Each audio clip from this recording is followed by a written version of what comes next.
بچوں زندگی کی خوبصورتی ہر انسان چاہتا ہے، اور یہ صرف در مصطفیٰ سے ملے گی۔ ایک اچھا بیٹا، پہلی شکل ہے اچھا بیٹا، اور میرا نبی کہہ رہا ہے کاش میرے ماں باپ زندہ ہوتے، اور نہیں تو میری ماں زندہ ہوتی تو تم دیکھتے میں کیا کرتا۔ میں عشاء کی نماز کے مصلی پہ ہوتا اور میں سورۃ فاتحہ پڑھ رہا ہوتا، اور ادھر سے میرے گھر سے میری ماں مجھے کہتی محمد، تو میں ماں کے لیے نماز توڑ دیتا۔ میں ماں کے لیے نماز توڑ دیتا۔ اور میرے نبی سے پوچھا گیا یا رسول اللہ قیامت کب آئے گی؟ یہ بچیاں غور سے سنیں، سارے سنو پر یہ خاص طور سے سنیں۔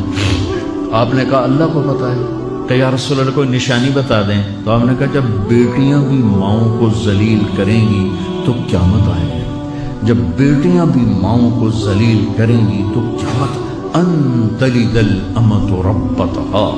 جب ماں کے ساتھ بیٹیاں نوکر جیسا سلوک کریں گی، نوکرانی جیسا سلوک کریں گی تو قیامت کے نگارے پہ چوٹ پڑ کے رہے گی۔ یہ نہیں کہا جب کفر پھیل جائے گا اور جب اسلام مٹ جائے گا، حالانکہ قیامت اس وقت آئے گی جب دنیا میں ایک مسلمان باقی نہیں رہے گا۔ یہ واقعہ کی سنگینی کو بتانے کے لیے فرمایا جب ماؤں کو ذلیل کیا جائے گا قیامت آ جائے گی۔ میرے نبی نے فرمایا عمر تیرے دور میں ایک شخص آئے گا اویس، اس کا قبیلہ ہوگا مراد، آگے سب کاسٹ ہوگی قرن، اویس بن عامر۔ اسے دعا کروانا، وہ کالے رنگ کا ہوگا، چھوٹے قد کا ہوگا، اور اس سے دعا کروانا، دعا تو بھی کروانا، علی تو بھی کروانا، علی اور عمر اویس ان کے لیے دعا کریں۔ انہوں نے پوچھا کیوں؟ کہ اس نے ماں کی خدمت کر کے اللہ کو اتنا راضی کر دیا ہے، جب وہ ہاتھ اٹھاتا اللہ خالی نہیں لوٹاتا۔ اللہ کی قسم عمر و علی کو اویس کی دعا کی ضرورت نہیں تھی، امت کو پیغام دینا تھا کہ مائیں ذلیل ہو رہی ہیں آج، اور باپ جوان اولاد سے چھپتے پھر رہے ہیں۔ تو میرے رب میرے نبی نے یہ آگے پیغام دینا تھا کہ نبی ہو کر رسول ہو کر کہہ رہے ہیں کاش ماں ہوتی تو میں اس کے لیے نماز توڑ دیتا۔ آپ کو 8 عورتوں نے دودھ پلایا والدہ سمیت، ان میں ایک ام ایمن بھی ہیں، آپ کے والد کی باندی۔ تو گھر میں تشریف فرما تھے، ام ایمن بیٹھی تھی حضرت عائشہ، تو ام ایمن کہنے لگی یا رسول اللہ پانی تو پلا دے۔ تو اللہ کے نبی ایک دم اٹھے تو حضرت عائشہ ناراض ہو گئی، ام ایمن اللہ کا رسول کو کہتی پانی پلا، تو اور کیوں نہ کہوں میرا بیٹا ہے میں نے دودھ پلایا۔ تو حضرت میرے نبی نے کہا ہاں ہاں عائشہ یہ میری ماں ہے، اس کا میں نے دودھ پیا ہے۔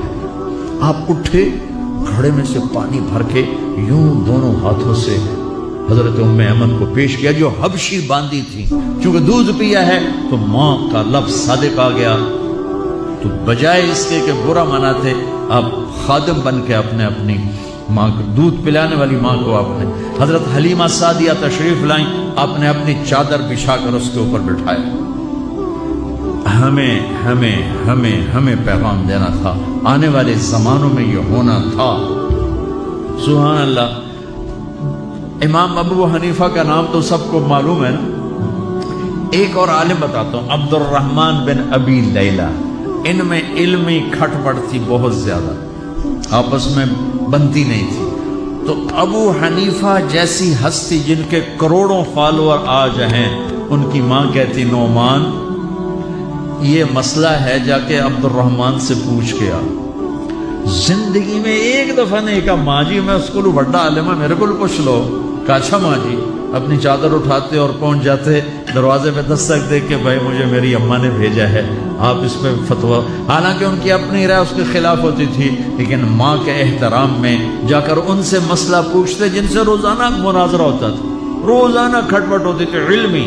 ماں نے کہہ دیا، جا کر ان سے پوچھ کے آتے تھے، اپنے اتنی بڑی علمی قدر و منزلت کو ایک طرف رکھ دیتے تھے، نہیں میری ماں نے مجھے کہا۔